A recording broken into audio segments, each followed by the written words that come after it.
Hari ini, saya nak mulakan dengan satu soalan yang mungkin agak pedih untuk kita jawab dengan jujur. Berapa kali anda buka aplikasi saham kripto atau akaun ASB anda hari ini? Adakah anda rasa gelisah bila tengok kawan-kawan sebaya di media sosial dah mula tayang kereta import baru, pergi bercuti ke Eropah, sedangkan anda rasa simpanan anda bergerak macam siput? Dan soalan paling penting, pernah tak anda rasa nak ambil jalan pintas? Rasa nak tekan minyak dalam pelaburan sebab rasa dah terlambat sangat nak kejar kekayaan? Kalau anda jawab ya untuk salah satu soalan ni, percayalah anda tak keseorangan. Saya pun pernah rasa begitu 30 tahun dulu. Perasaan ni dalam bahasa mudahnya adalah ketidaksabaran. Tapi dalam bahasa jiwa, ia adalah satu bentuk penafian terhadap hukum masa. Hari ini saya nak bawa anda lari sejenak dari hiruk-pikuk bandar, dari graf saham yang naik turun tu. Saya nak ajak anda masuk ke sebuah dusun durian di sebuah kampung untuk kita hayati satu cerita tentang dua orang pekebun Pak Ali dan seorang pemuda bernama Razak. Cerita ni mungkin akan ubah cara anda tengok duit dalam akaun bank anda selamanya. Alkisah, di pinggir sebuah bukit yang subur, ada seorang pekebun tua bernama Pak Ali. Pak Ali ni orang lama. Tangan dia kasar, kulit dia gelap dibakar matahari. Dia ada dusun durian Musangking dan D24 yang sangat menjadi. Setiap kali musim durian, buah dia yang paling dicari orang. Isinya kuning keemasan, rasanya lemak manis dan baunya, Masya Allah, satu kampung boleh bau. Rahsia Pak Ali nampak mudah. Dia cuma ikut rutin. Pagi-pagi dia turun ke kebun, dia bersihkan semak, dia periksa sistem perpaipan, dia letak baja organik ikut jadual. Lepas tu dia duduk di pangkin, minum kopi dan tengok pokok-pokok dia. Dia tak pernah nampak tergesa-gesa. Kemudian datanglah Razak. Razak ni orang muda dari bandar. Dia baru berhenti kerja korporat. Ada duit pampasan sikit dan dia beli tanah betul-betul di sebelah dusun Pak Ali. Razak ni orangnya bijak. Dia banyak baca buku tentang pertanian moden, tentang teknologi, tentang cara memaksimumkan hasil. Niat Razak baik. Dia nak cepat kaya. Dia nak buktikan pada kawan-kawan bandar dia yang dia boleh berjaya jadi jutawan durian dalam masa rekod terpantas. Dia tengok Pak Ali, dia geleng kepala. Dalam hati Razak, Pak Ali ni slow sangat. Cara kampung. Zaman sekarang zaman pantas. Kita kena hack sistem ni. Jadi, Razak mulakan projek dia. Dia tak nak tanam anak pokok dan tunggu 5-7 tahun. Lambat dia beli pokok yang dah matang, yang dah besar dan pindahkan masuk ke tanah dia. Kosnya mahal, tapi tak apa. Janji, cepat hasil. Bila pokok dah tanam, Razak tak sabar tengok bunga keluar. Setiap hari dia belek dahan. Bila bunga lambat keluar, dia pergi kedai pertanian, dia beli baja kimia paling kuat, baja penggalak bunga katanya. Dia letak 2 kali ganda sukatan yang disyorkan. Fikirnya kalau satu sudu bagus, 2 sudu mesti lagi bagus kan. Pak Ali cuma tengok dari seberang pagar. Dia tegur lembut, Razak jangan paksa sangat tanah tu. Pokok pun perlukan rehat. Razak senyum sinis. Pak Ali, ini zaman sains. Kita boleh manipulasi tumbesaran. Saya nak kejar musim raya ni harga tengah tinggi. Hari berganti minggu. Pokok Razak memang nampak berbeza. Daunnya hijau pekat luar biasa, bunganya keluar merimbun dengan cepat kesan daripada hormon penggalak yang dia suntik. Razak rasa dia dah menang. Dia dah mula kira-kira untung dalam kepala. Dia dah bayangkan kereta pacuan 4 roda baru yang dia nak beli. Manakala pokok Pak Ali, biasa saja. Ada yang berbunga, ada yang belum. Pak Ali masih dengan rutin dia bersihkan semak, siram air secukup rasa dan duduk minum kopi. Dia nampak tenang, seolah-olah dia tak risau langsung pasal harga pasaran durian yang tengah naik turun. Tapi langit tak selalunya cerah. Tiba-tiba datang musim kemarau yang panjang, disusuli dengan ribut tengkujuh yang tak dijangka. Pokok-pokok Pak Ali. Sebab akarnya dah lama menjalar mencari air jauh ke dalam tanah secara semula jadi, mereka bertahan. Bila ribut datang, dahan mereka meliuk-liuk ikut angin. tapi tak patah sebab kayunya padat dan kuat hasil tumbesaran yang perlahan. Sebaliknya, di kebun razak, malapetaka berlaku. Pokok-pokok yang dipaksa berbuah cepat tadi, batangnya rupanya rapuh sebab ia membesar terlalu laju akibat baja kimia. Sel-sel kayunya tak sempat memadat. Bila angin kuat sikit saja, dahan-dahan besar yang syarat dengan putik buah tu perakak, patah. Bukan itu saja, sebab razak terlalu banyak letak baja kimia, tanah jadi berasit, akar pokok jadi panas dan mula membusuk. Buah durian yang baru nak menjadi, semuanya luruh sebelum sempat matang, gugur satu persatu macam hujan batu. Razak terduduk di tengah kebun dia. Duit simpanan dah habis beli baja mahal. Pokok yang dia harap bagi hasil jutaan ringgit, sekarang tinggal tunggul dan dahan patah.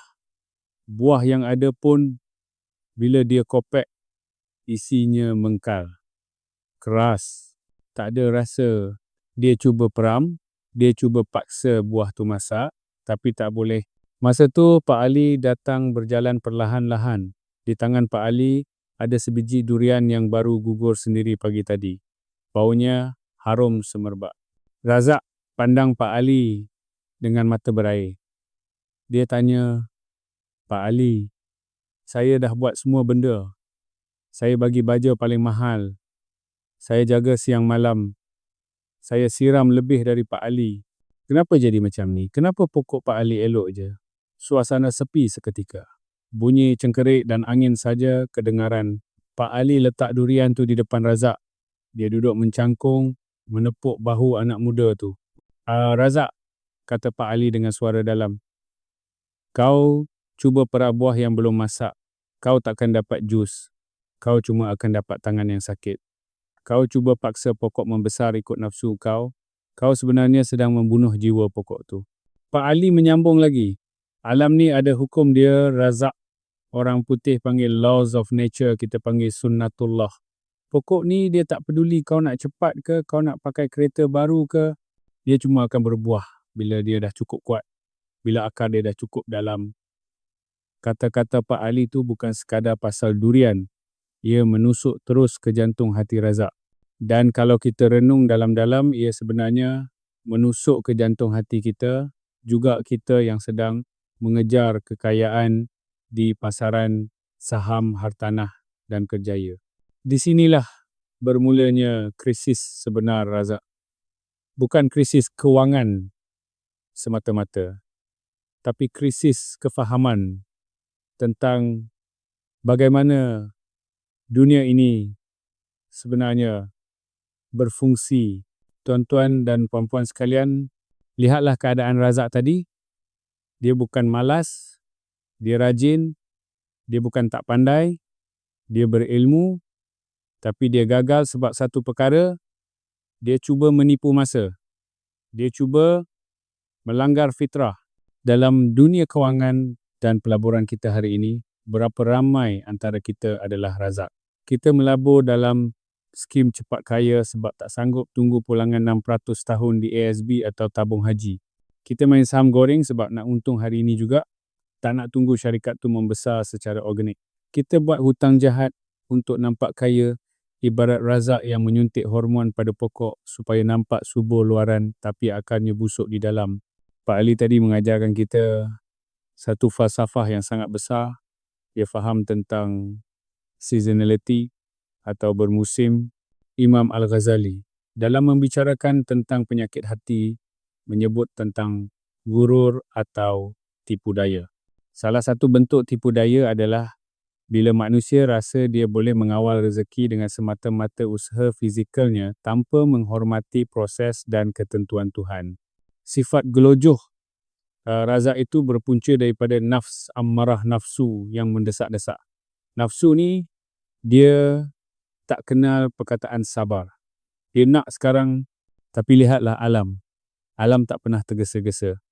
Sungai tak mengalir laju semata-mata nak sampai ke laut cepat. Ia mengalir ikut alur.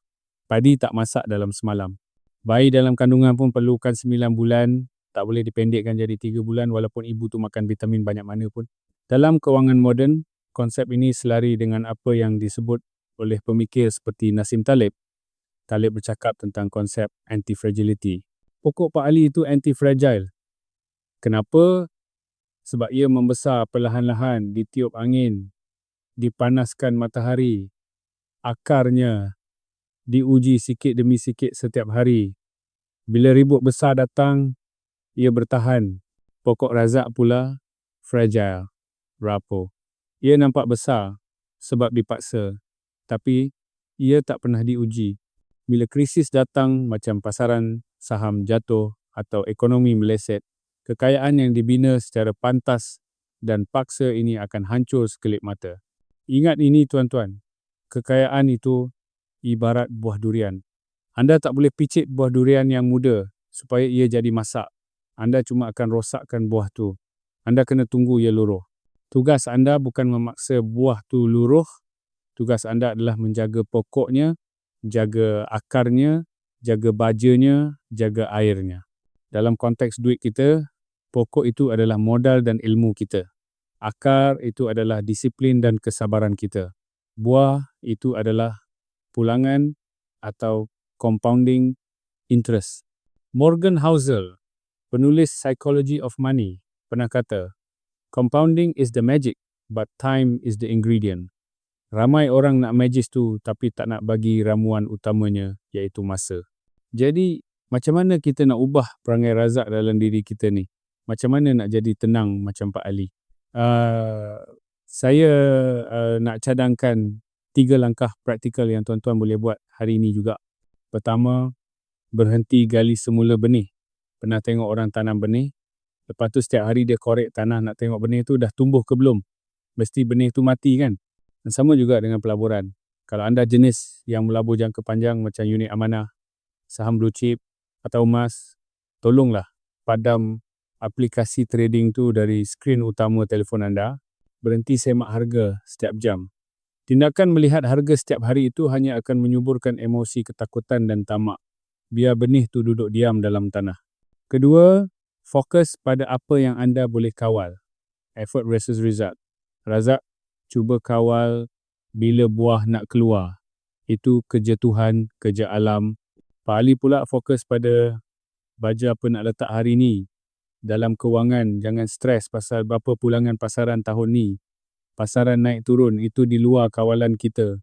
Fokus pada berapa banyak aku boleh simpan bulan ni. Berapa banyak buku kewangan aku boleh baca bulan ni. Berapa banyak hutang aku boleh kurangkan. Itu adalah membaja dan menyiram. Hasilnya, biar masa tentukan. Ketiga, hormati musim. Akan ada masa pasaran jatuh musim kemarau. Akan ada masa pasaran naik musim. Jangan panik bila musim kemarau datang. Jangan tebang pokok anda masa tu. Orang yang ada jiwa ringgit yang kental, dia tahu musim kemarau adalah masa akar pokok dia mencari air lebih dalam. Maksudnya, masa ekonomi gawat lah. Masa kita belajar berjimat dan cari ilmu lebih mendalam. Tuan-tuan, sebagai penutup, saya nak anda bayangkan diri anda 20 tahun dari sekarang. Adakah anda nak jadi orang yang masih tercungap-cungap mengejar skim cepat kaya yang seterusnya? Atau anda nak jadi seperti Pak Ali? Duduk di pangkin, minum kopi, melihat dusun pelaburan anda yang subur, yang memberi hasil tanpa perlu dipaksa-paksa lagi. Ketenangan itu mahal. Dan ketenangan dalam kewangan hanya datang bila kita berhenti berlumba dengan masa dan mula berkawan dengannya. Ingat, rezeki tak pernah salah alamat. Dan rezeki tak pernah cepat atau lambat. Ia datang tepat pada waktunya bila kita sudah bersedia menerimanya. Jadilah peladang yang sabar. Sekian untuk kali ini. Semoga kita semua dikurniakan jiwa yang tenang dan rezeki yang berkat. Saya Anwar dari Jiwa Ringgit. Assalamualaikum.